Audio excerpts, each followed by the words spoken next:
This is Fieldsports Channel News. Your shoot could get conservation cash from a major new government scheme, but you'll have to form an orderly queue. DEFRA and the National Lottery Heritage Fund is inviting environmental not-for-profit organisations, national park authorities and AONBs, local authorities, farmers and land managers to dip into the £25 million pot called the Species Survival Fund for habitat work in England. You can claim up to £3 million to create or restore habitats with work that you must complete within 2 years. Send in your expression of interest by the 24th of July 2023. Full applications must be submitted by October 2023. Link below. The RSPB has revealed how it plans to trap rats and ferrets in Northern Ireland. The conservation organisation has £4.5 million of public and lottery money, which it secured in 2021 to carry out the cull on just 3,000 acres of land on Rathlin Island. It says it spent a year in preparation and is now laying 450 traps with wireless monitoring and 6,000 bait stations at a budget of £700 per location. Locals introduced ferrets to Rathlin in the 1980s to combat the rabbit population and soon found they eat rare seabirds too. The RSPB usually opposes predator control. However, in cases where there is significant budget available, such as Rathlin and Orkney, it is prepared to set its principles aside. Basque has asked the government to act over banking bias towards shooting businesses.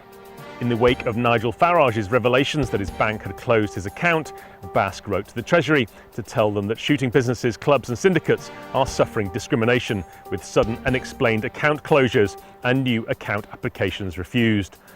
Basque points out that shooting sports are a lawful activity and should not be treated as potentially criminal by the banking sector. Field sports groups in Scotland are opposing the government's proposed new rules on deer shooting. Basque, the Scottish Gamekeepers Association and the Countryside Alliance say that the removal of closed seasons for all male deer in Scotland from the 21st of October 2023 so that male deer may be shot year-round in Scotland will only serve to reduce the quality of the deer herd and not reduce deer numbers. This is going to cause welfare issues. We are going to be chasing stags around on the hill after the rut, and they will not have had an opportunity to gain the weight and the health they need following the rut when they will be in a poor condition. If these stags are being shot then, they will go to market in a very poor condition, which means that the local economy will suffer, not to mention the health and welfare of both the stags and the herd themselves. Police in Scotland have dealt with a pack of stock-killing dogs.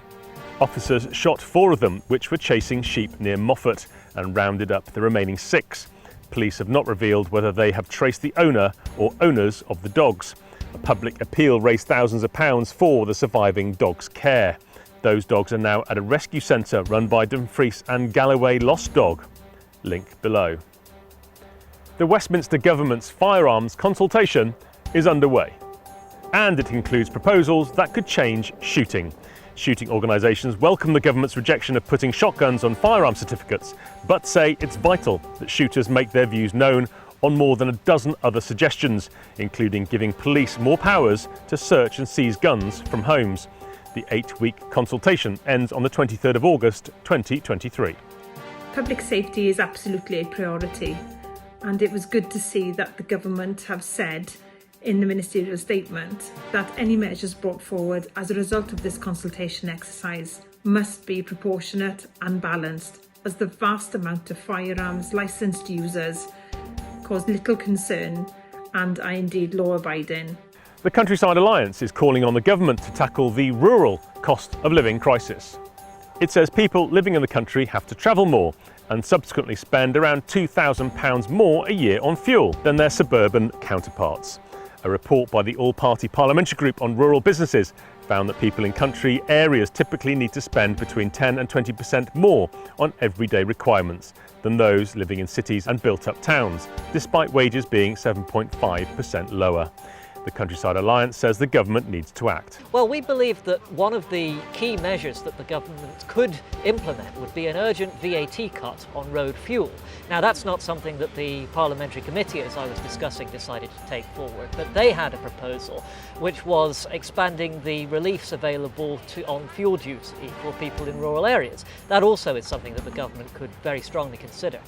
More African countries are lining up to criticise the UK over its proposed ban on trophy imports. Zimbabwean conservationists are the latest to hit out at a private member's bill to ban the importing of hunting trophies to Britain. They claim it's based on emotions, not science. Zimbabwe Parks and Wildlife Authority say the bill from Reigate MP Henry Smith is misleading. It follows criticism from other African countries, including a visit to the UK by Botswana's Minister of Tourism last week, who recorded an exclusive interview with Fieldsports News. A wolf has attacked a farmer in the Netherlands. The animal got through a 1.2-metre wolf-proof fence to attack sheep. In an attempt to protect the animals, the farmer went in with a shovel. The wolf turned on the farmer. The farmer escaped, but the wolf jumped the fence and bit the farmer on the arm. He was treated in hospital. The mayor of the local town, Wapsa, ordered the wolf to be shot. Animal rights groups have now announced lawsuits and issued death threats against the farmer, the mayor and the police who shot the wolf. Thanks to Eric van der Horst for the story.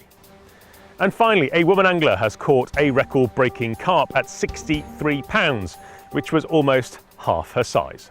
Ria Bignell has broken the British women's carp record. She reeled in the fish at the waterside fishery in Chesham, Buckinghamshire. The fish is only £4 short of the record for the biggest carp caught in Britain, which stands at £68 1 ounce. The avid fisherwoman, who was on a trip with her husband Lee, said she first thought she'd caught a tiddler when she got a bite, as the fish didn't put up much of a fight. It took her 30 minutes to reel in the catch, and it was only when she saw it in her net that she realised just how big it was. You can follow Ria's adventures on her Instagram account, @Women's Fishing World. You are now up to date with Fieldsports Channel News. Stalking the stories, fishing for facts.